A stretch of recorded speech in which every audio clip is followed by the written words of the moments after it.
வருவாய் தருணமிதுவே அழைக்கிறாரே வல்ல ஆண்டவரே சுவண்டை வருவாய் தருணமிதுவே அழைக்கிறாரே வல்ல ஆண்டவரே ஆண்டவரும் அருமை ரட்சகருமாகிய இயேசு கிறிஸ்துவின் பெயரப்பெற்ற நாமத்தினாலே யாவருக்கும் என்னுடைய வாழ்த்துக்களை தெரிவித்துக் கொள்கின்றேன். வாசிக்கலாம் 19வது சங்கீதம் 3வது வசனம்.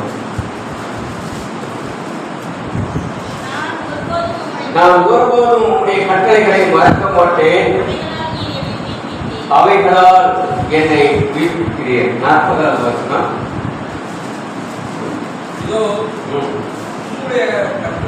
உம்முடைய கட்டளைகள் மேல் வாஞ்சியாயிருக்கிறேன், உமது நீதியால் என்னை உயிர்ப்பியும். 25வது வசனம். என் ஆத்துமா மண்ணோடு ஓட்டிக் கொண்டிருக்கிறது, உமது வசனத்தின்படி என்னை உயிர்ப்பியும். 3 வசனத்திலையும் ஒரு வார்த்தையை கவனிக்க முடியும். உயிர்ப்பியும் உயிர்ப்பியும் வசனத்தின் மூலமாக, இந்த வார்த்தையின் மூலமாக என்னை உயிர்ப்பியும் என்று சொல்லி சங்கீதக்காரன் தாவீது சொல்கிற ஒரு நல்ல ஒரு வார்த்தையை கேட்கிறோம்.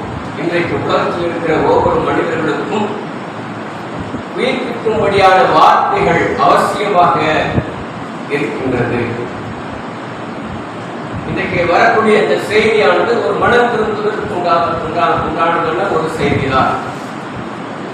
ஆகினாலே இன்றைக்கு மனிதர்கள் உயிர்ப்பிக்கப்பட வேண்டியது அவசியமாக இருக்கிறது. எதன் மூலமாக அவர்கள் உயிர்ப்பிக்க வேண்டும் என்று சொன்னால், கர்த்தருடைய வசனத்தின் மூலமாக, கர்த்தருடைய வார்த்தையின் மூலமாக ஒவ்வொரு மனிதனும் உயிர்ப்பிக்கப்பட வேண்டிய அவசியமாக இருக்கிறது இந்த நாட்களிலே.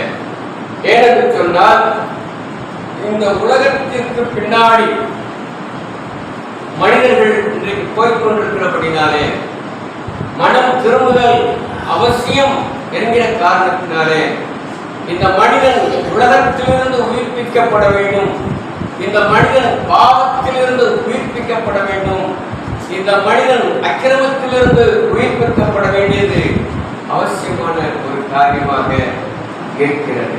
ஆகினாலே இன்றைக்கு ஒவ்வொரு மனிதனையும் உயிர்ப்பிப்பதற்கு கர்த்தரால் கொடுக்கப்பட்ட வார்த்தைகள், வசனங்கள் நம்முடைய கரங்களிலே ஆண்டவர் கொடுத்திருக்கிறார். அந்த வசனத்தை நாம் சரியானபடி நாம் அதை நம்முடைய வாழ்க்கையை செயல்படுத்துவோம் என்று சொன்னால், நிச்சயமாக நாம் நம்முடைய வாழ்க்கையை ஒரு உயிர் வீழ்ச்சியை நாம் உயிர்ப்பிக்கப்பட்டவர்களாக மாற முடியும். அதற்காக சில காரியங்களை வேதத்திலிருந்து நம்ம என்ன செய்யப்படுறோம், இன்றைக்கு தியானிக்க போகின்றோம். நியாயாதிபதி புத்தகத்தை நம்ம சொல்வோம். 15வது அதிகாரம், நியாயாதிபதி புத்தகம் 15வது அதிகாரம் 18, 19. அவன் மிகவும் தாகம் அடைந்து கர்த்தரை நோக்கி கூப்பிட்டு, தேவரே உமது அடியேன் கையினால் இந்த பெரிய ரட்சிப்பை கட்டளையிட்டிருக்க, இப்பொழுது நான் தாகத்தினால் செத்து விருத்த சேதனம் இல்லாதவர்கள் கையை விட வேண்டுமோ என்றான். அப்பொழுது தேவன் லேகியில் உள்ள பள்ளத்தாக்கை விளக்க பண்ணினான். அதிலிருந்து தண்ணீர் ஓடி வந்தது. அவன் அந்த தண்ணீரை குடித்த போது அவன் உயிர் திரும்ப வந்தது. அவன் பிழைத்தான். ஆனபடியால் அதற்கு என்ன கோரி என்று பெயரிட்டான். இந்நாள் வரைக்கும் அதிலே இருக்கிறது. தாகத்தால் ஒரு மனிதன் செத்து மடிந்து கொண்டிருக்கிற ஒரு சூழ்நிலையிலே அவனுக்கு அவனுடைய தாகம் தீர்க்கும்படியாக அவனுக்கு தண்ணீர் தரப்படுகிறது. அந்த தண்ணீரை அவன் குடித்த பொழுது அவன் உயிர் திரும்ப வந்தது. தலைப்பு உயிர் திரும்பவன். பார்க்கலாம், இந்த சம்பவத்தை நம்ம கொஞ்சம் பார்க்கலாம். சிம்சோனை பற்றி நமக்கு நல்லாவே தெரியும். இந்த சிம்சோன் நசரேய விரதம் கொண்டவன். தன் தாயின் வயிற்றிலே இருக்கும் பொழுது தீர்க்கதரிசிகளால் சொல்லப்பட்ட ஒரு அற்புதமான ஒரு மனிதன் தான் சிம்சோன். இது எப்படி நடக்கும் என்று சொல்லி சிம்சோனுடைய தாய் தகப்பன்மார்கள் அவர் நினைத்துக் கொண்டிருக்கிற அந்த காலகட்டங்களில் தான்.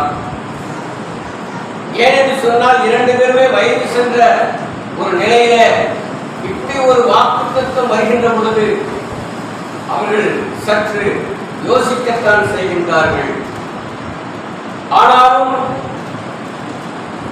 அந்த சிம்சோனுடைய தகப்பன் அவனுக்கு சொல்லப்பட்ட அந்த வார்த்தை நிமித்தம் நீர் யார் என்று கேட்கின்ற பொழுது என்னுடைய பெயர் அதிசயம் என்று சொல்லி அங்கே கர்த்தர் அவனுக்கு சொல்கின்றார். இதெல்லாம் மனிதரை வைத்து அவர்கள் வாழ்ந்து கொண்டிருக்கின்ற அந்த முதிர் வயதிலே அவர்களுக்கு என்று ஒரு குழந்தை பிறக்கின்றது. அந்த குழந்தை எப்படியெல்லாம் வளர வேண்டும், என்ன கட்டுப்பாடோடு கூட இருக்க வேண்டும் என்கிற காரியத்தை எல்லாம் தீர்க்கதரிசனமாக சொல்லப்பட்டிருக்கிறது. இப்ப இந்த பிள்ளை வளர்ந்து கொண்டிருக்கிறது. கர்த்தர் சொன்னபடி பிரகாரம் அந்த பிள்ளை வளர்க்கப்பட்டு கொண்டு வருகிறது. ஆனால் ஒரு நாள் அவர்கள் காசா பட்டணத்திற்கு போன அந்த சமயத்திலே அங்கேதான் சிம்சோனுக்கு ஒரு சங்கடம் வர ஆரம்பித்தது. போனவன் சும்மா போயிருக்கப்படாதா?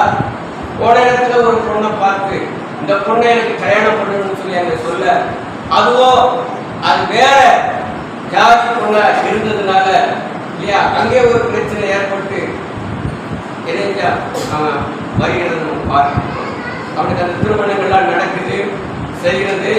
ஆனா இவனுக்குள்ளே யாரும் அறியாத ஒரு உன்னதமான பலன் இருந்தது. யாராலையும் இவனை கட்டுப்படுத்த முடியவில்லை. 300 நரிகளை பிடித்து வாழோட வாழ கட்டி தீப்பந்தங்களை வைத்து கோதுமை தோட்டத்துக்குள்ள அவன் போட விட்டான்.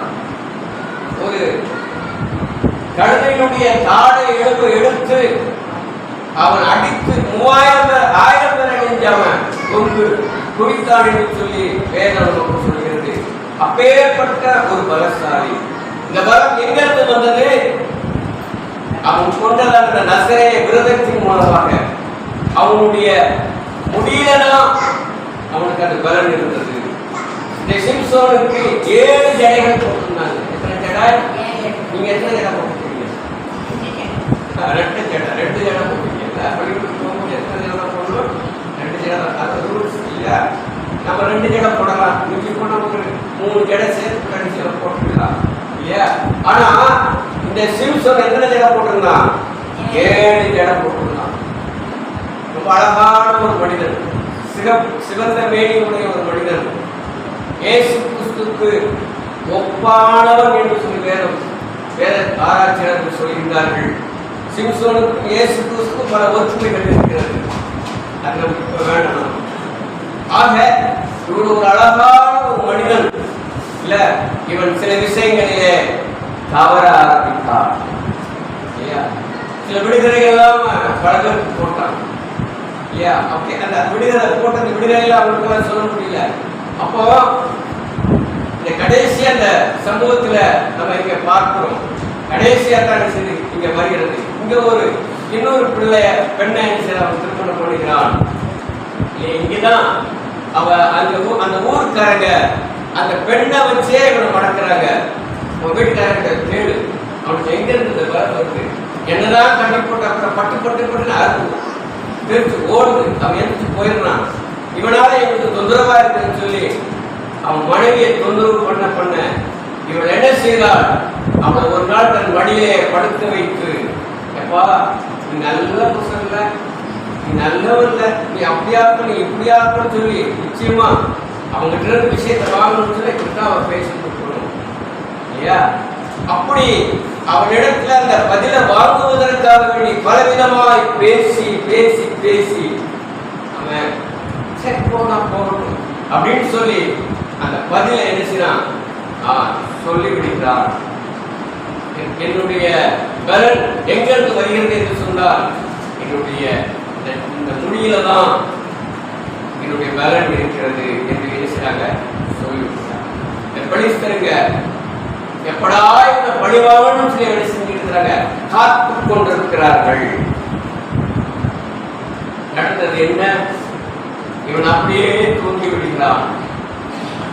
தூங்கின நேரம் பார்த்து இந்த பெலிஸ்தர்கள் அவன் நண்டே வந்து அவனுடைய 7 கடைகளை வச்சுட்டாங்க. இப்போ அவன் நல்லா தூங்கி எந்திரிச்சுட்டு எழுந்து புறப்பட்டு போறான். எப்போதும் போல எந்திக்கிற மாதிரி எந்திரிச்சு போறான். ஆனா அவனுக்குள்ள என்ன இல்லை, கடவுளுடைய பலன் இல்லை. அவன் சாதாரண எப்போதும் போல எந்திரிச்சு போறான். பலசாலியா நமக்குள்ள பலன் இருந்து நினைச்சுக்கிட்டு அவன் என்ன போறான். ஆனால் கடவுளுடைய பலன் அவனுக்கு இல்லை. ஏன் பலன் இல்லை? ஏன் அவனுக்குள்ள பலன் இல்லை? அவனுடைய தடைகளை, அவனுடைய தலையை முடியை அறுத்து விட்டதுனாலே இல்ல, அவனுக்குள்ள இருந்தது அந்த பலன் இணைஞ்சிச்சு, குறைந்து போய்விட்டது. இப்படியெல்லாம் அவன் சிறுமைப்படுத்தப்படுகின்றான். இவனுக்கு வந்த அந்த காரியத்தினால அவன் நினைச்சான், ஒரு கழுவினுடைய தாடை எடுத்து அடிச்சு நொறுக்கிறான். ஒவ்வொருத்தரையும் 1000 பேர் நினைச்சான். அந்த தாடை எடுத்து தாடை எடுத்து தெரியுமா, இதுதான் இந்த எடுத்து கழுவினுடைய தாடை எடுத்து அவன் எடுத்து நினைச்சான். அந்த ஜனங்கள் மத்தியில ஓடி ஓடி விரட்டுகிறான், அடிக்கிறான், செய்கிறான். எத்தனை பேர்? 1000 பேரை கொண்டு கொடுத்தான். இப்படி அவன் சண்டை போட்டதுனால அவனுக்குள்ள இருந்த அந்த பலமெல்லாம் போனதுனால அவன் ரொம்ப தாகம் உள்ளவனாக அந்த இடத்துல காணப்படுகின்றான். அன்புக்குரியவர்களே, நம்ம சாப்பாடு இல்லாமல் இருக்கலாம், அந்த தண்ணீர் இல்லாமல் இருக்க முடியும். நான் சமீபத்தில் ஒரு யூடியூப் பார்த்தேன். தண்ணீர் இல்லாம சாப்பாடு இல்லாம ஒரு மனுஷன் வாழ்ந்துட்டு, இது எப்படிடா சாத்தியம்? தண்ணி இல்லாம அவன் நிறைய யோகாசனம் பண்றான், காட்டுறாங்க. நான் தண்ணி சாப்பிடுறதில்ல, சாப்பாடு சாப்பிடுறதில்ல, அப்புறம் எப்படா நீ உயிர் வாழ்ற? ஆச்சரியமா இருக்கிறது. இப்படி எல்லாம் உலகத்துல மனிதர்கள் வாழ்ந்து கொண்டுதான் இருக்கிறார்களா? இன்னும் ஒரு சில இடங்களிலே வெறும் மண்ணை சாப்பிடும் உயிர் வாழ்ந்து கொண்டிருக்கிறார்கள். அந்த மண்ணுலாம் ஒரு தூசு இருக்காரு, மாவு அந்த மண்ணை சாப்பிட்டு உயிர் வாழ்ந்துருக்காரு இல்லையா? அப்போ இங்கே தண்ணீர் கிடைக்காமல் அவனுடைய உயிர் கொஞ்சம் கொஞ்சமாக போய்கொண்டிருக்கின்றது. 18 வாசிக்கிறோம். அவன் மிகவும் தாகமடைந்து கர்த்தரை நோக்கி பேசினான், கூப்பிடுகிறார். ஆண்டவரே, ஒரு விசையா இந்த பார்வையா நான் தாகத்தினால நினைச்சிருக்கிறேன், செத்து கொண்டிருக்கிறேன். இந்த பெலிஸ்தர் மத்தியிலிருந்து ஒரு பெரிய ரட்சிப்பை என்னால் உண்டு பண்ணு சொல்லி நீ திருமணம் பண்ணி வைத்திருக்கிறீரே, அது வீணா போயிடக்கூடாது. எனக்கு தாகமா இருக்கிறது, எனக்கு உயிர் திரும்ப வரணும் அப்படின்னு சொல்லிட்டு நம்ம ஆண்டவரிடத்துல என்ன செய்யறான், முறையிடுகிறதை இங்கே பார்க்கிறோம். தாகத்தினாலே செத்து நான் இந்த விருத்த சேதம் இல்லாத இந்த பெலிஸ்தருடைய கையினால நான் சாகணுமா அப்படின்னு சொல்லி ஆண்டவர்கிட்ட முறையிட்டு கொண்டிருக்கின்றார். ஆண்டவர் அவருடைய அந்த வேண்டுதலை கேட்கின்றார். லேகி என்கிற இடத்துல ஆண்டவர் பூமியை பிளக்க பண்ணுகிறார். அதில் தண்ணீர் ஓடி வருகிறது. அந்த தண்ணியை ஓடி போய் அவன் என்ன செய்கிறான், வருகின்றான், குடிக்கின்றான். குடித்த மாத்திரத்திலே அவனுக்குள்ள என்ன வந்து ஒரு உயிர் திரும்ப அவனுக்கு வருகிறது. இந்த சிம்சோன் என்று சொன்னால் சூரியனை போன்றவன் என்று அர்த்தம். இந்த சூரியனை போன்ற பிரகாசம் உள்ளவன். இப்பொழுது அவன் அந்த தேவனுடைய பிரசன்னத்தை இழந்தவனாக காணப்படுகின்றான். காரணம் என்ன? தன்னுடைய பிரதிஷ்டையை அவன் இழந்தான். இவனுக்கு ஏன் பலன் போனது? அவனுக்கு கொடுக்கப்பட்ட பிரதிஷ்டையை அவன் இழந்தான். என்ன பிரதிஷ்டை? இவன் வாழும் பொழுது இவன் மது குடிக்க கூடாது, திராட்சரசம் பண்ணக்கூடாது, சவரன் கட்டி அவன் தலையில படக்கூடாது, அவன் இப்படித்தான் வாழணும்னு சொல்லி இல்ல நசரேயன் திருமணமாகாமல் அவன் இருக்கணும்னு சொல்லித்தன ஆண்டவர் அவனுக்கு கட்டளை கொடுத்தாரு. ஆனால் நடந்தது என்ன? அப்படியே கடவுள் சொன்ன காரியங்களுக்கு அப்படியே மாறாக அவனுடைய வாழ்க்கை மாறிக்கொண்டு கடைசியில கடவுளோடு கூட பண்ண அந்த உடன்படிக்கையில அந்த பிரதிஷ்டையும் அவன் என்ன செஞ்சான்? தவறி விழுந்ததினாலே இன்றைக்கு அவன் தேவ பிரசன்னத்தை இழந்தவனாக, தாகமுற்றவனாக, உயிர் போகின்ற தருவாயில அவன் என்ன செய்கிறான் இருக்கிறதை நம்ம பார்க்கின்றோம். சரியான நேரத்தில் அவன் தேவனை நோக்கி அவன் என்ன செய்தான்? கூப்பிடுகின்றான். அருமையான கர்த்தருடைய பிள்ளைகள், இன்றைக்கும் அநேகர் நமக்கு கொடுக்கப்பட்டிருக்கிறதான அந்த பிரதிஷ்டையிலிருந்து அல்லது அந்த உடன்படிக்கையில் இருந்து இன்றைக்கு நம்ம தவறிக்கொண்டிருக்கின்றோம். தவறிக்கொண்டு இருக்கிறதுனால கடவுளால் கொடுக்கப்பட்டதான அந்த ஆசீர்வாதமான காரியங்களை எல்லாம் நாம் இழந்து போனவர்களாக வாழ்ந்து கொண்டிருக்கின்றோம். ஆண்டவருடைய ஆசீர்வாதங்களை இழந்தவர்களாக வாழ்ந்து கொண்டிருக்கிறோம். மகிழ்ச்சி இல்லை, சந்தோஷம் இல்லை, சமாதானம் இல்லை, வியாதி இல்லையா, அவமானம், துக்கம், நிந்தை போன்ற காரியங்கள் நம்முடைய வாழ்க்கையில் வருகிறது. ஏன்? நமக்குள்ள இருக்கிற பிரதிஷ்டையை நாம் இழந்து விட்டோம். சிம்சோன் இழந்து போனான்.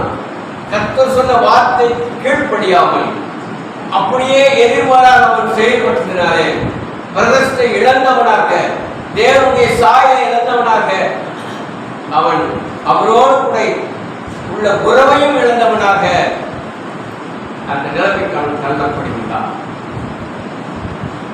மீண்டும் நமக்குள்ள உயிர் வரணும்னு சொன்னான்.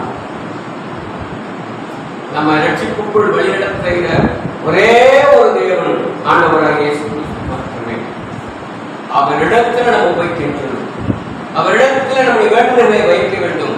அவரை நோக்கி கூப்பிட வேண்டும். அங்கதான் இருக்கு நம்ம தாகம் தீர்ப்பதற்குண்டான வழிமுறைகள். அங்கதான் இருக்கு. அவர் ஆலயங்களை வேறொருவராலும் அவர் ஆலயம், அவர் மட்டும்தான் இந்த தாகத்தை தீர்க்க முடியும். அவர் ஒருவரால் மாத்திரமே இந்த ரட்சிப்பை கொடுக்க முடியும். இந்த உலகம் கொடுக்கக்கூடாத சமாதானம் அவரிடத்தில் தான் இருக்கிறது. இந்த உலகம் தரக்கூடாத சந்தோஷத்தையும் மகிழ்ச்சியும் அவர் ஒருவரால் மட்டும்தான் கொடுக்க முடியும். உலகத்தில் எத்தனை ஆறுதலான வார்த்தைகள் வந்தாலும் சரி, எத்தனை சந்தோஷமான வார்த்தைகள் வந்தாலும் சரி, அது நம்மை திருப்திப்படுத்தவே படுத்தாது. கர்த்தரிடத்தில் இருந்து வந்தால் மாத்திரமே நமக்கு இந்த ஆறுதல், இந்த சமாதானம், இந்த சந்தோஷம், இந்த மகிழ்ச்சி நமக்கு கிடைக்கும் அப்படின்னு சொன்னார். இன்றைக்கு தேவனுடைய உறவை இழந்து, அவருடைய ஐக்கியத்தை இழந்து, அவருடைய மகிமையை இழந்து இன்னைக்கு அநேகர் இந்த உலகம் சொல்கிற பிரகாரம், உலகத்தின் மக்கள் கொடுக்கிற ஆலோசனைப்படி நடக்கிறதுனாலே சிம்சோனை போன்று பிரதிஷ்டை இழந்தவர்களாக, மகிமையை இழந்தவர்களாக, அவருடைய சமூகத்துக்குள் சேர முடியாத ஒரு சூழ்நிலையில ஐயோ எனக்கு இந்த நிலைமை ஏன், எதற்கு எனக்கு மட்டும் இந்த சூழ்நிலை என்கிற நிலைக்கு தள்ளப்படுகின்ற நேரத்தில் தான் கொஞ்சம் யோசிக்காமல் சிம்சன் ஆண்டவரை நோக்கி இந்த ஒரு விஷயம் மாத்திரம் என்று சொல்லி ஆண்டவரிடத்தில் கேட்கிறானே, அதே போல நீங்களும் நானும் தேவனிடத்துல சரியான நேரத்தில் போயிட்டு இது இங்கதான் எனக்கு தீர்வு என்று சொல்லி நம்ம போகும் பொழுது நிச்சயமாக நம்முடைய தாகம் தீர்க்கப்படும். நம்முடைய தாகம் தீர்க்கப்படும். செத்து போய்கிற அந்த உலகத்திலே செத்து போய்க்கூட இந்த நமக்கு ஆண்டவர் ஒரு உயிர் நீச்சை கொடுத்தார். எப்படியா நான் இந்த உயிர்த்தெழுதலை பெற்றுக்கொள்ள முடியும் என்று சொல்லி நீங்கள் நான் கேட்கலாம். இயேசு கிறிஸ்து தான் பரலோகத்தில் இருக்கிறார, நான் அவரிடத்தில் எப்படி போய் நான் செய்ய முடியும்? ஆகையால்தான் அவருக்கு அந்த 3 வருஷங்கள் நம்மளாவது வாசித்து காட்டுகிறேன். அவருடைய வசனம் உங்களை உயிர்ப்பிக்கும். ஆகையால்தான் ஆண்டவர் இந்த உலகத்தை விட்டு போகும் பொழுது நம்முடைய கரங்களிலே அவருடைய வார்த்தையை கொடுத்து விட்டு போயிருக்கிறார். இந்த வார்த்தை நம்ம ஒவ்வொரு நாளும் உட்கொள்ளும் பொழுது எனவே தீர்க்கதரிசி சொல்லுவான், உன்னுடைய வார்த்தை எனக்குள் போன பொழுது நான் உயிரிழந்தேன் என்று சொல்கின்றான். அப்போ இந்த வார்த்தை என்ன சாப்பாடா? ஆமாம், இது ஜீவ அப்பம். இந்த வார்த்தையை எவனவன் உட்கொள்கின்றானோ அவனுக்குள் உயிர் திரும்ப வரும். வாசிக்கலாம். யோவான் எழுதின சுவிசேஷம் 6வது அதிகாரம் 63 வசனம் வாசிக்க. ஆவியே உயிர்ப்பிக்கிறது, மாம்சமானது ஒன்றுக்கும் உதவாது. நான் உங்களுக்கு சொல்கிற வசனங்கள் ஆவியாயும் ஜீவனாயும் இருக்கிறது. இப்படி சொல்லுங்க. கர்த்தர் சொன்ன வார்த்தைகள் ஒவ்வொன்றும் உண்மையானது. அது ஒரு நாள் மாறாது. இந்த வசனத்துக்குள், இந்த வார்த்தைக்குள் என்ன இருக்குது? உயிர் இருக்கு.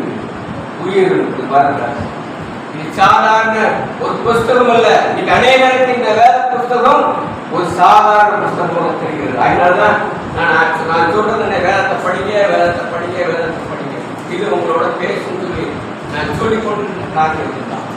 ஏன்னா இதுக்குள்ள உயிர் இருக்கு. அந்த உயிர் என்ன செய்யும்? உங்களையும் என்னையும் உயிர்ப்பிக்கும். ஆபத்திலிருந்து உயிர்ப்பிக்கும், அக்கிரமத்திலிருந்து உயிர்ப்பிக்கும், கட்டுகளிலிருந்து உயிர்ப்பிக்கும், அவமானத்திலிருந்து உங்களை உயிர்ப்பிக்கும், சிறையிருப்புகளிலிருந்து உங்களை உயிர்ப்பிக்கும். எந்த ஒரு மனிதன் இந்த வார்த்தையை தழுகிறானோ அவன் இயேசுவை தழுகிறான் அப்படின்னு வேதம் சொல்கிறது. அதனால இந்த வசனங்கள் ஒவ்வொரு வார்த்தைக்குள்ளும் ஜீவன் இருக்கிறது. இந்த புஸ்தகத்திற்கு ஜீவ அப்பம் என்கிற பெயர் உண்டு. இந்த புஸ்தகத்துக்கு ஜீவ தண்ணீர் அப்படிங்கிற ஒரு அர்த்தமும் உண்டு. இந்த ஜீவ அப்பத்தை, இந்த ஜீவ தண்ணீரை, இது ஜீவ நதிங்க, இதை ஒருத்தர் வருகின்ற பொழுது, இந்த அப்பத்தை ஒருத்தர் சாப்பிடுகின்ற பொழுது உயிர் பெறுவார், உயிர் பெறுவார். இது எங்க இருக்குது? என் ஆண்டவராக இயேசு கிறிஸ்து இருக்குது. அவர் அங்கிருந்து நினைச்சார் கொடுத்து கொண்டே இருக்கிறார். அதனாலதான் அவர் நான் அங்கிருந்து கொடுத்து கையில நான் கொடுத்துன்னு சொல்லி இந்த வேற புத்தகத்தை கொடுத்து எனக்கு அவர் கொடுத்துருக்கிறார். இந்த வேற புத்தகத்தை இந்த ஞாயிற்றுக்கிழமை தொட்டா அடுத்த ஞாயிற்றுக்கிழமை சர்ச்சைக்கு வரும்போது தான் எத்தனை பேர் அப்படின்னு சொன்னா நம்ம இன்னைக்கும் சிம்சோனை போல பிரதிஷ்டை இழந்தவர்களால் தான் வாழ்ந்து கொண்டிருக்கின்றோம். தேவனுடைய பிரசன்னம் இல்லாதவர்களை போல வாழ்ந்து கொண்டிருக்கின்றோம். இல்லையா? அனுதினமும் நேரம் கிடைக்கும் போதெல்லாம் இந்த வேத புஸ்தகத்தை நீங்க படிங்க. சோர்ந்து வருகிறதா? வேத புஸ்தகத்தை எடுத்து நீங்க உட்கார்ந்து படிச்சு பாருங்க. வேதனை இருக்குதா? நீங்க வேத புஸ்தகத்தை எடுத்து நீங்க வாசித்து பாருங்க. 119 சங்கீதம் முழுமையும் நீங்க உட்கார்ந்து வாசித்து பாருங்களேன். அந்த வாசகம் 5 நிமிஷம்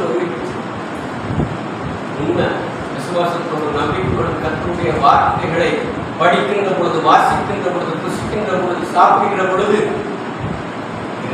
உங்களையும் என்னையும் இணைச்சியும் அது உயிர்ப்பிக்கும். அதனாலதான் ஏசாயா கூவி அழைக்கிறாரு. ஏசாயா 55வது அதிகாரம் ஓ தாகமாயிருக்கிறவர்களே, நீங்கள் எல்லாரும் தண்ணீர் இழந்துக்கு வாருங்கள். பணமில்லாதவர்களே, நீங்கள் வந்து வாங்கி சாப்பிடுங்கள். நீங்கள் வந்து பணமின்றி விலையுமின்றி திராட்சரசமும் பாலும் கொள்ளுங்கள். இலவசமானவர் கொடுத்துருக்காங்க. இந்த வேற புத்தகத்தை, இந்த வேற வார்த்தைகளை உங்களுக்கும் எனக்கும் இலவசமா கொடுக்கிறாங்க. கிரியோன் அப்படிங்கிற ஒரு ஸ்தாபனம் இன்றைக்கும் புதிய ஏற்பாட்டை அச்சடிச்சு ஒவ்வொரு பள்ளிக்கூடங்களுக்காக சென்று வேலை புத்தகத்தை நினைச்சாங்க கொடுத்து கொண்டிருக்கிறாங்க. காசுக்காக கொடுக்குறாங்க, இலவசமாக கொடுத்து போறாங்க இல்லையா? அநேகருக்கு அந்த வேலை அந்த புதிய ஏற்பாட்டை படித்து எத்தனையோ லட்சத்துல இன்னைக்கும் வழிநடத்தப்பட்டு கொண்டிருக்கிறாங்க. வேதம் அழகா சொல்கிறது, ஓ தாகமா இருக்கிறவர்கள ஏன் ஒரு பைசா கூட கொடுக்க வேண்டாம், விலையுமின்றி பணமுமின்றி நீங்க இந்த சந்தோஷத்தை, இந்த சமாதானத்தை, இல்ல இந்த மகிழ்ச்சிய ஏங்கிட்ட நீ வாங்கி போங்க அப்படின்னு கோவி கோவி அழைக்கிறார். இன்றைக்கு சுவிசேஷம் பல இடங்களிலே அறிவித்துக் கொண்டிருக்கிறது. உத்தரப்பிரதேசத்துல சமீபத்தில் நடந்த ஒரு மிகப்பெரிய கிறிஸ்தவர்களுடைய ஒரு பேரணி, நான் வாட்ஸ்அப் ஒரு சிலருக்கு அனுப்பி பாருங்க. இது ஒரு மிகப்பெரிய ஒரு எழுப்புதல். இந்த மாதிரி பல இடத்துல இந்த மாதிரி எழுப்புதல் வரணும். இதுக்காக நம்ம ஜெபம் பண்ணிட்டு இந்திய தேசத்துல ஒரு மாபெரும் எழுப்புதலை ஆண்டவர் உண்டாக்கணும்னு பாரதம் சொல்லி எடுக்கணும். நம்ம ஜெபம் பண்ணிக்கணும். கர்த்தருக்கு சித்தமான இந்த சம்பவம் இந்தியாவில் கண்டிப்பா நடக்கும். ஒரு நாள் இதுவும் நடக்கும். அநேக தேவனுடைய சமூகத்தை ஓடியும் வருவாங்க. அதே நேரத்தில் மத கலவரம் நடக்கும். பயங்கரமான மத கலவரங்கள் இனிமேல் நடக்கும் நம்ம தேசத்தில். அதே நேரத்தில் அநேகர் இயேசுவை நோக்கி ஓடி வரக்கூடிய காலம் நெருங்கிக் கொண்டிருக்கிறார்கள். அநேகர் இந்த பிரதிஷ்டை இழக்காமல் இருப்பார்கள் சொன்னார். அவர்கள் தேவனுடைய பிரசன்னத்தில் மாசுபாடு பேசுவாங்க, பெற்றுக் கொள்வாங்க. பாருங்க, இவன் பிரதிஷ்டை இழந்தான், ஆண்டவர் நோக்கி கூப்பிட்டான், அந்த திரும்ப அந்த பிரதிஷ்டையை உடைச்சுதான் பெற்றுக்கொண்டான். சிம்சோன் வேதத்துல இன்னொரு மனுஷன் இருக்கிறான், பேரூர்னு சொல்லி ஒரு மனுஷன். அவனும் மனுஷன் தன்னுடைய பிரதிஷ்டையை இழந்தான், கடவுளை மறுதளித்தான். ஆனால் அவன் புதுப்பிக்கப்பட்டான். வேதத்துல நிறைய பேர் சொல்றாங்க. யூதாஸ் காரியத்தை நீங்க எடுத்துக்கோங்க. அவனுக்கு வாய்ப்பு கொடுக்கப்பட்டது, பிரதிஷ்டை இழந்தான், வாய்ப்புகள் கிடைத்தது, ஆனால் அதை பயன்படுத்திக் கொள்ளவில்லை. அவன் பேரூர் போல அவன் தன்னுடைய மனகசந்து அவன் தேவனுடைய சமூகத்தில் வந்திருந்தான் சொன்னா நிச்சயமா அவனும் புதுப்பிக்கப்பட்டிருப்பான். ஆனால் அவனை செய்ய புதுப்பிக்கப்படவில்லை, வாய்ப்புகளை தவறவிட்டான். ஆகினாலே அவன் தற்கொலை செய்து செஞ்சான், செத்து மடிந்தான் என்று சொல்லி பார்க்கிறோம். தேவன் பிரதிஷ்டை என்பது தேவனோடு கூட பண்ணுகிற ஒரு பிரசுத்தமுள்ள உடன்படிக்கை என்பதை நீங்கள் நானும் மறந்து விடக்கூடாது. அப்படின்னு சொன்னால் இந்த பிரதிஷ்டை நமக்குள் செத்து போச்சா? செத்து போச்சுன்னு சொன்னா இப்படிப்பட்ட நிலைமைகள் வந்துதான் சேரும். அந்த செத்து போகாத அளவுக்கு கடவுள் நமக்கு கொடுக்கப்பட்ட அந்த உடன்படிக்கையை புதுப்பித்துக் கொண்டே இருக்க வேண்டும். ஆண்டவராகிய இயேசு கிறிஸ்து கல்வாரி சிலுவையிலே தன்னை ஒப்புக் கொடுத்தார். அவருடைய ரத்தத்தின் மூலமாக உங்களையும் என்னையும் நீதிமன்றம் ஆக்கியிருக்கிறார், பரிசுத்தப்படுத்தியிருக்கிறார். அவருடைய பிள்ளைகளை அதிகாரத்தை அந்த ரத்தத்தின் மூலமாக கொடுத்திருக்கிறார். அந்த ரத்தத்தை எவன் ஒருவன் அனுதினமும் விசுவாசித்து நம்பிக்கை கொள்கிறானோ அவன் புதுப்பிக்கப்பட்டுக் கொண்டே இருக்கிறான், அவன் பரிசுத்தமாக்கப்பட்டுக் கொண்டே இருக்கிறான். ஒருவேளை இன்றைக்கு நம்ம பிரதிஷ்டை இழந்து இருப்போம் என்று சொன்னால், ஆண்டவரே கல்வாரி சிலுவையிலே சிந்தப்பட்ட அந்த வெளியேறப்பட்ட ரத்தத்தின் மூலமாக என்னுடைய பிரதிஷ்டையை எனக்குள் புதுப்பியும் என்று சொல்லி என்ன ஆண்டவர்கிட்ட நாம் ஒவ்வொரு நாளும் கேட்க வேண்டும். அப்படி கேட்கின்ற பொழுது ஆண்டவர் நம்முடைய பிரதிஷ்டை என்ன செய்வார்? புதுப்பிக்க செய்வார். ஆண்டவர் நீங்க வேதத்தில் நிறைய பேர் மறித்து போயிருக்கிறாங்க, அவங்க எல்லாம் எழுதப்பட்டிருக்கிறாங்க, அவங்களுடைய உயிர் திரும்ப அவங்களுக்குள்ள வந்திருக்கிறது. சில பேர் செத்து சில மணி நேரத்துல அவங்களுடைய உயிர் அவங்களுக்குள்ள வந்திருக்குது. சிலருக்கு என்ன பண்ணிருக்குது, செத்து 4 நாள் ஆன பின்னாடி அவங்களுக்குள்ள உயிர் வந்திருக்குது. சில பேருக்கு செத்த கொஞ்ச நேரத்துல ஆண்டவர் அதிசயங்களை செய்து அவங்க உயிரை திரும்ப கொண்டு வந்து கொடுத்திருக்கிறார். அப்படி நிறைய காரியங்களை இந்த நேரத்தில் நினைச்ச முடியும், பார்க்க முடியும். ஒரு சம்பவத்தை சொல்லி நான் முடிக்க ஆசைப்படுகின்றேன். 1 சாமுவேல் புஸ்தகம் 30வது அதிகாரம்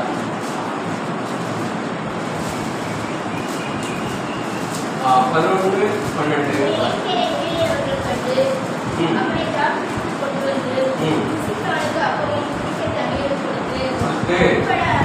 அத்திப்பழ அடையின் ஒரு துண்டையும் மற்றதான 2 திராட்சைப்பழ குலைகளையும் அவனுக்கு கொடுத்தார்கள். அதை அவன் சாப்பிட்ட பின்பு அவனுடைய உயிர் திரும்ப அவனுக்குள் வந்தது. அவன் ராப்பகல் 3 நாளாய் அப்பம் சாப்பிடாமலும் தண்ணீர் குடியாமலும் இருந்தான் என்று சொல்லி பார்க்கிறோம். இந்த மனிதன் யார் என்று சொன்னால் ஒரு அமெரிக்கியன்.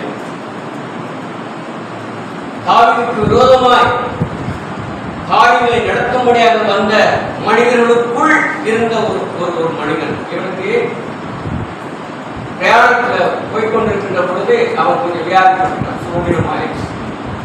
ஆகினாலே அவன் அவங்க மனிதர்களோடு போக முடியாமல் அவன் ஒரு தனித்து விடப்பட்ட ஒரு மனிதனாக நினைச்சான்.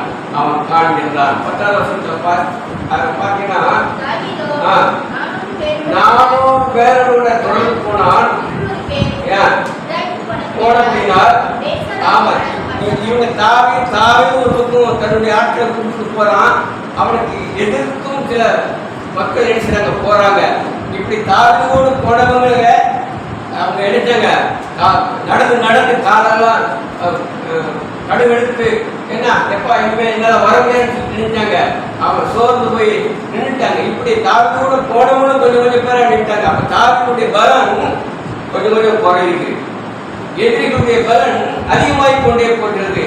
அந்த எதிரிகள்ல ஒருத்தன் தான் அங்க தனித்து விடப்பட்டவன. காரணம் என்னன்னா அவனுக்கு வியாதி வந்ததுனால அவன் தனித்து விடப்பட்டவனா இருக்கிறான். இந்த அங்கே இருக்கிற இந்த தாவீதின் மக்கள் கண்டு அவனுக்கு என்ன செய்றாங்க, தண்ணீரும் அப்பமும் அவனுக்கு புசிக்கும்படியாக கொடுக்கிறான். எல்லாத்தையும் அவனுக்கு அந்த ஃபர்ஸ்ட் எய்ட் முதல் உதவி செஞ்சுட்டு அதுக்கப்புறமா அவனை பார்த்து தாவீது கேட்கிறான், எப்பா நீ யாரு?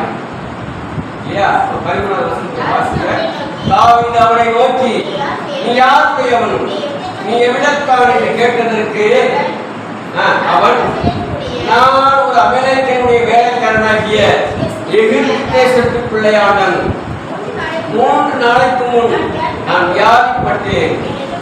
ஆமா என் எஜமானியை விட்டு போட்டான். அவங்க கூட தான் வந்தேன். ஆனா நான் எனக்கு வியாதி வந்ததுனால நீ இங்கே இருக்கணும் போயிட்டாங்க. இப்ப நான் தனித்து விடப்பட்டவனாக வியாதி உள்ளவனாக நான் என்ன செய்ய இருக்கிறேன். என் உயிர் போய்கொண்டிருக்கிறது. செத்தவனாக நான் என்ன செய்த இடத்துல நான் இருக்கின்றேன் அப்படின்னு சொல்லி நினைச்சான் சொல்றான். அவங்க அவனுக்கு கொடுத்த சில சம்பவம் பார்த்தீங்கன்னா அத்திப்பழ அடை அடிச்சாங்க கொடுக்குறாங்க. வற்றலான திராட்சைப்பழ குலைகளை காஞ்சி திராட்சை உலர் திராட்சைய என்ன செய்றாங்க அந்த மனுஷனுக்கு கொடுக்குறாங்க. அதை அவன் சாப்பிட்றான். சாப்பிட்ட பிற்பாடு அவனுக்குள்ள என்ன வருது, உயிர் திரும்ப வருகிறத இங்க இருப்பாங்க. கேட்கறாங்க, நீ யாருப்பா, எங்கிருந்து வந்த? நம்ம சாப்பிட்டு 3 நாள் ஆச்சு. இல்ல சில பேரை பிடிச்சிருக்கிறவங்க பாருங்களேன், ஐயா சாப்பிட்டு 2 நாள் ஆச்சு. யாரை பாருங்க அந்த 2 நம்பரை சொல்லுவாங்க. 2 நாள் ஆச்சு ஏன் சாப்பிட்டு. அது போல இங்க அவன் சொல்றான், நான் சாப்பிட்டு 3 நாள் ஆச்சு. பரவாயில்லப்பா, இந்தா உனக்கு அத்திப்பழ அடை, வத்தலான திராட்சை பழம், 2மே மருத்துவ குணம் உடையதுங்க, சத்தானது. உயிர் போற நேரத்தில் 2ஐயும் கொடுத்த உயிர் வச்சுருப்பாங்க. செத்துப்புறவங்களுக்கு வேலை சொல்ற ரகசியம் இது. நம்ம செய்ய நம்ம பாடம் ஊற்றி கொண்டு நம்ம செய்யறதா உயிர் போற நேரத்தில் பாடம் ஊற்றி கொண்டுடுறோம். ஆனா அப்படி செய்யக்கூடாது. திராட்சை பழ ரசத்தை நம்ம கொடுத்து பாருங்க, அது உயிரை என்ன செய்யறதுக்கு கொண்டு வரும். சொல்றான், நான் ஒரு அமெரிக்கன் அடிமை, நான் எகிப்து தேசத்து பிள்ளையான அப்படின்னு அவன் சொல்லும் பொழுது, இல்ல நான் வியாதிப்பட்டதுனால என்னை இங்க விட்டுட்டு போயிட்டாங்க. அத்திப்பழ அடை தெய்வீகத்தை காட்டுகிறது. அது ஒரு சமாதானத்துக்கு அடையாளமாக அங்க சொல்லப்படுகிறது. அங்கே உடனே தாக்குது, அது வியாதிப்பட்டவனுக்கு அத்திப்பழ அடையை கொடுக்கிறான். சமாதானப்பா, உனக்கு எனக்கு எந்த பிரச்சனையும் இல்லை, நீ இனியிலிருந்து நம்முடைய ஆளு அப்படின்னு சொல்லி தாவீது அத்திப்பழ அடைய கொடுத்து சமாதானத்துக்கு அடையாளமாக அத்திப்பழ அடைய கொடுக்கின்றார். திராட்சை அந்த வத்தல் மகிழ்ச்சியை காட்டுகிறது. திராட்சை அனைத்து யூதர்கள் தங்களுடைய எல்லா விதமான ஃபங்க்ஷன்லயும் இல்லையா அவங்க என்ன செய்வாங்க, திராட்சை பல ரசத்தை அவங்க என்ன செஞ்சாங்க, ஆமா அது வழக்கமாக அதை பருகி கொண்டு வந்தார்கள். அதுபோல இங்கே அவனுக்கு இந்த திராட்சைப்பழ வத்தலை கொடுத்தது மாத்திரமல்ல, திராட்சைப்பழ ரசத்தையும் அவனுக்கு என்ன செய்றாங்க, கொடுக்குறாங்க இல்லையா. அப்ப இது எதை காட்டுகிறதுன்னு சொன்னா, எப்பொழுது நீ சமாதானம் மாத்திரமல்ல, நீ என்னோட கூட மகிழ்ச்சியாகவும் என்ன செய்யலாம், இருக்கலாம் என்று சொல்லி அங்கே சொல்லிட பார்க்கிறோம். இந்த உபசரிப்பிலேயே இல்லையா அவனுக்கு என்ன வந்துருச்சு, உயிர் வந்துச்சு. நல்லா பேசினாலே போடுங்க, சோர்ந்து போட ரொம்ப இருக்கும். நல்ல வார்த்தைகள், சந்தோஷப்படுத்துற வார்த்தைகள், 4 வார்த்தை சொல்றேன், எப்பா உங்கள்கிட்ட வந்து நான் சந்தோஷமா போறேன். எத்தனை பேர் அப்படி சொல்லிட்டு போறதை நம்ம பார்க்கின்றோம். நம்முடைய வார்த்தைகள் அவர்களை உயிர்ப்பிக்கும் அப்படின்னு சொன்னார். நம்முடைய வார்த்தைகளுக்கே அவ்வளவு ஒரு சந்தோஷத்தை உண்டாக்கும் என்று சொன்னார். கர்த்தர் கொடுக்கிற வார்த்தைகள் எவ்வளவு சந்தோஷத்தையும் மகிழ்ச்சியும் கொண்டு வரும் என்பதற்கு ஆமா சந்தேகமே கிடையாது. அப்போ இந்த அமலேக்கர்களுக்கு இயற்கையிலேயே உதவி செய்யும் மனப்பான்மை கிடையாது. ஆகையால்தான் அவனுக்கு வியாதி வந்து உடனே அவன் விட்டு அப்படியே போட்டுட்டாங்க.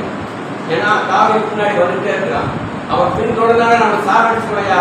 ஆகையால தாவீதுக்கு பயந்து கொண்டு இந்த வியாதி போட்டு விட்டு போயிட்டாங்க, அவனுக்கு உதவி செய்ய. ஆனா தாவீதுக்கோ உதவி செய்கிற மனப்பான்மை இருந்ததுனாலதான் அவனை ஒன்றும் செய்யாமல், எப்பா நீ பரவாயில்ல உன் விட்டுட்டாங்களா, அவன் பயந்தான். ஏன்னா தாவீது நமக்கு எதிரி, நம்மளை கொண்டு போட்டுருவான்னு சொல்லி இந்த அமலேக்கியன் பயந்தான். ஆனா தாவீது அவனை கொண்டு போடவில்லை, தன்னோடு ஒருவனாக அவனை பாவித்தான், அவனுக்கு உபசரணை செய்தான், உதவிகள் செய்தான், அவன் வியாதிக்கு ஏற்ற மருந்துகளை கொடுத்தான். இப்போ தாவீது நிமித்தம் அவன் சந்தோஷத்தையும் மகிழ்ச்சியும் பெற்றுக்கொள்கின்றார், பெற்றுக்கொள்கிறது பார்க்கின்றோம். இப்போ அவன் இந்த அமலேக்கியர்களுக்கு அவன் அடிமை இல்லை, இப்போ அவன் தாவீதுக்கு அடிமையாக இருக்கிறான். அருமையான கர்த்தருடைய பிள்ளைகளே, இதுல ஒரு பெரிய ரகசியம் அடங்கியிருக்கிறது. அவன் தாவீதுக்கு அடிமை அப்படின்னு சொன்னால், தாவீது என்று சொன்னால் இயேசு கிறிஸ்து. தாவீது வம்சத்திலே பிறப்பார் என்று சொல்லி திருத்தத்தை புத்தகம் சொல்கிறது. அப்ப தாவீது குமாரன் என்று சொன்னால் அது இயேசு கிறிஸ்து. இங்கே தாவீதுக்கு அவன் அடிமையாகிறான் என்று சொன்னால் இவன் இயேசு கிறிஸ்துவுக்கு அடிமையாகிறான். அருமையான கர்த்தருடைய பிள்ளைகளே, இன்றைக்கு நீங்களும் நானும் உலகத்தை நோக்கி, உலகத்திற்கு நாம் அடிமையாக இருக்கக்கூடாது. நாம் எதற்கு அடிமையாக இருக்க வேண்டும் என்று சொன்னால் தேவனுக்கு, இயேசு கிறிஸ்துவுக்கு அடிமையாக இருக்க வேண்டும். இயேசு கிறிஸ்து மாத்திரமே நமக்கு எஜமானாக இருக்க வேண்டும்.